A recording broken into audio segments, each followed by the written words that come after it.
नमस्कार मंडळी, आज आपण हार न मानण्याचे रहस्य पाहणार आहोत. आपण असे कित्येक लोकांना पाहत असता, कितीही अडचणी आल्या, कितीही अपयश आलं, तरी कितीही लोकांनी त्यांची साथ सोडली तरी ते जिंकतातच. का का तर ते हार मानत नाहीत. आज त्या व्यक्तींच्या जिंकण्यामागची रहस्य आपण जाणून घेणार आहोत. 1. तुमचं व्हाय खूप मजबूत असलं पाहिजे. तुम्हाला एखादी गोष्ट पूर्ण करायची किंवा तुमचं एखादं स्वप्न पूर्ण करायचं आहे. तुम्ही त्यासाठी संघर्ष करत आहात, मेहनत करत आहात आणि एखाद्या दिवशी तुम्हाला डिमोटिवेट वाटलं किंवा मी हे का करतेय, यातून साध्य तर काहीच होत नाही, हे बंद करायला हवं, असं जेव्हा तुम्हाला वाटतं तेव्हा स्वतःला प्रश्न विचारायचा की मी हे का सुरू केलं होतं. व्हाय मजबूत असेल तर मग पुढचे मार्ग आपोआप सापडतात.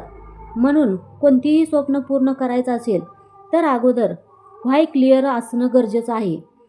उदाहरणार्थ, समजा एखादा मुलगा घरची परिस्थिती सुधारावी म्हणून शिक्षण घेतो. आई वडिलांनी हालाकीचे काढलेले दिवस त्याला माहीत असतात, म्हणून तो रात्रंदिवस मेहनत करतो.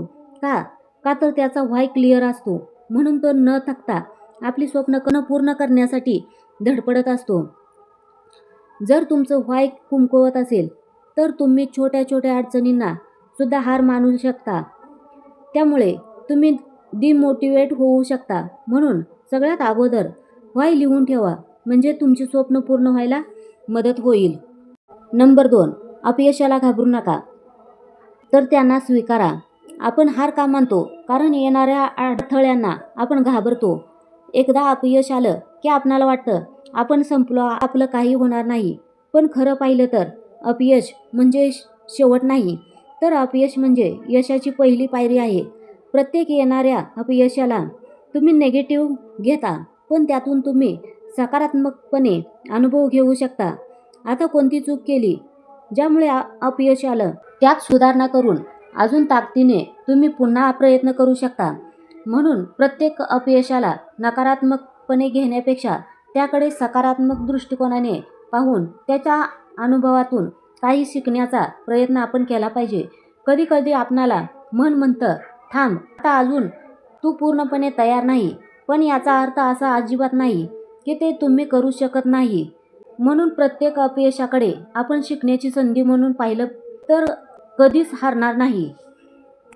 नंबर 3. स्वतःवर विश्वास ठेवा. तुमच्या आजूबाजूचे लोक तुमच्यावर शंका घेतील, तुम्हाला मागे खेचण्याचा प्रयत्न करतील. तुला हे होणार नाही, तू हे करू नको, असे बोलून तुमचं मनोबल खचवतील. पण जर तुमचा विश्वास स्वतःवर असेल तर अशा लोकांच्या बोलण्याला तुम्ही कधीच खचू शकणार नाही. जोपर्यंत तुम्ही स्वतःवर विश्वास ठेवता तोपर्यंत तुम्हाला कोणीही थांबवू शकत नाही. म्हणून रोज स्वतःला सांगायचं, बी पॉझिटिव्ह, मी करू शकते, मी लढू शकते, माझं लक्ष माझ्यासाठी खूप मोठं आहे आणि म्हणून मी हार मानणार नाही. स्वतःला स्ट्रॉंग, पॉझिटिव्ह बनवा. कारण स्वतःवर विश्वास नसला की पाय आपोआप थांबतात आणि जर स्वतःवर विश्वास असेल तर अंधारातही वाट सापडते. म्हणून कोणत्याही परिस्थितीत स्वतःवरचा विश्वास हा डगमगता कामा नये. नंबर 4. लहान लहान प्रयत्न करत राहायचे. लोकांना वाटत असतं की एका रात्रीत यश मिळावं, एका रात्रीत माझं पूर्ण आयुष्य बदलावं, पण हे शक्य नाही. मोठे स्वप्न असतील, मोठे बदल हवे असतील तर प्रयत्न हा रोज थोडा थोडा करणं गरजेचं असतं. आज जर तुम्ही एखाद्या कामाला 10 मिनिटे देत असाल तर वर्षाचे 3650 तास होतात आणि काही मोठं करण्यासाठी हे पुरेसं आहे. आणि कोणतीही कला शिकण्यासाठी किंवा काही मोठं करण्यासाठी हे पुरेसं आहे. म्हणून रोज थोडं थोडं शिकत राहा. रोजचा 1% हा वर्षाकाठी 365% होतो. म्हणून रोज तो 1% त्या कामाला देत चला. यश हे एका रात्रीत येत नसतं, तर ते छोट्या प्रयत्नांनी, छोट्या सवयीने येतं. म्हणून रोज थोडं शिकण्याचा, रोज थोडी शिस्त स्वतःला लावण्याचा प्रयत्न करा. हे लहान पाऊलच एक दिवस तुम्हाला मोठ्या उंचीवर नेऊन पोहोचवतील. नंबर 5. तुमच्या स्वप्नांसाठी योग्य माणसं निवडा.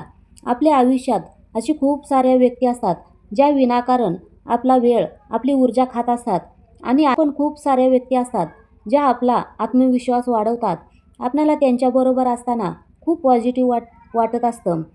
म्हणून अशा निगेटिव्ह लोकांपासून दूर राहणं आणि पॉझिटिव्ह लोकांच्या सहवासात राहणं खूप गरजेचं असतं. कारण आपण कोणासोबत राहतो, कोणाशी बोलतो, कोणाचं ऐकतो यावर आपण काय बनणार हे अवलंबून असतं. म्हणून त्या व्यक्ती तुमच्यावर हसतात, तुमची खिल्ली उडवतात, तुमच्या स्वप्नांना छोटं समजतात अशा व्यक्तींपासून लांब राहणं आणि ज्या व्यक्ती तुमच्या स्वप्नांना मान देतात, तुम्हाला प्रेरणा देतात अशा व्यक्तींच्या सानिध्यात राहिलो तर आपली स्वप्न पूर्ण होण्यासाठी मदत होते. नंबर 6. तुमची गती कमी असली तरी चालेल, पण थांबू नका. काही लोकही इतरांकडे पाहून निराश होत असतात. त्यांचं बघा, तो माझ्यापेक्षा पुढे आहे, किंवा तो बघा, तो तर माझ्यापेक्षा वयाने लहान आहे, त्याची सुद्धा प्रगती झाली, पण मी अजून इथंच आहे, मी यातच अडकून पडलोय. पण आपण हे शिकणं खूप गरजेचं आहे की यश ही स्पर्धा नाही, तर यश हा एक प्रवास आहे आणि या प्रवासात काटेकुटे तर येतच राहणार आहेत, पण त्या काट्याकुट्यातून वाट काढत न थकता चालत राहणं महत्त्वाचं आहे. तुमची गती भलेही कमी असेल, पण तुम्ही न थांबता न थकता यशाकडे चालत राहणं गरजेचं आहे. जसा हा वेगवान होता, पण तो थांबला म्हणून तो हारला. पण कासव हे हळूहळू चालत होतं, पण ते न थांबता चालत राहिलं म्हणून ते जिंकलं. आणि आपणाला त्या सशासारखं व्हायचं नाही, तर त्या कासवासारखं व्हायचं आहे. न थांबता न थकता आपल्या यशाकडे चालायचं आहे. नंबर 7. मनाची तयारी ठेवा. मन मजबूत करा, कारण जीवन सोपं नाही. जीवन कायम फुलासारखं सुंदर नसतं. जीवनाच्या वाटेवर कधी काटेही येतात, कधी लोक आपल्याला चुकीचं ठरवतील, आपल्याकडे बोट करतील, कधी परिस्थिती हालाकीची होईल, खूप नाजूक होईल, कधी आपल्या अपेक्षेच्या विरुद्ध काही गोष्टी होतील. पण अशा परिस्थितीत जर तुम्ही टिकून राहिला, हार न मानता लढत संघर्ष करत राहिला, तर यश हे नक्की मिळणार आहे. अशा परिस्थितीत मनाची मजबूती खूप गरजेची आहे आणि मन मजबूत करण्यासाठी ध्यान करा, यामुळे मन स्थिर आणि शांत राहील. स्वतःसाठी वेळ ठेवा, यामुळे तुम्ही स्वतःची ताकद ओळखाल.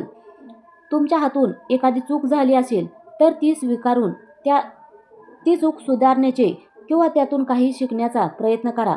आपल्या आयुष्यातील सकारात्मक गोष्टीकडे लक्ष द्या. प्रत्येक गोष्टीचा पॉझिटिव्ह विचार करा, कारण हार न मानण्याची ताकद ही मनाकडे आहे, आपल्या शरीराकडे नाही. नंबर 8. यश मिळेपर्यंत नाही, तर मिळाल्यावरही लढत राहा. तुम्ही जगातील यशस्वी व्यक्तीकडे पहा. ते यशस्वी होऊन पण कधीच थांबत नाहीत. ते कायम एक लक्ष्य मिळालं की पुढच्या लक्ष्याकडे वाटचाल करत असतात. ते जिंकूनही कधीच थांबत नाहीत. याचा अर्थ असा नाही की तुम्ही सतत धावत राहणार, तर याचा अर्थ असा आहे की आजपेक्षा उद्या अजून चांगलं बेटर होणं होय. म्हणून यश मिळाल्यावर थांबण्याऐवजी आजपेक्षा उद्या काय चांगलं होईल याकडे पाहणं होय. तर मंडळी, एक गोष्ट लक्षात ठेवा, हार मानणं सोपं आहे, पण इतिहास हा त्यांचाच लिहिला जातो जे शेवटपर्यंत लढत राहतात. प्रत्येक दिवस तुमचा असो, प्रत्येक प्रयत्न सफलदायी ठरो. तुम्हाला जर हा व्हिडिओ आवडला तर लाईक करा, शेअर करा आणि चॅनेलला सबस्क्राईब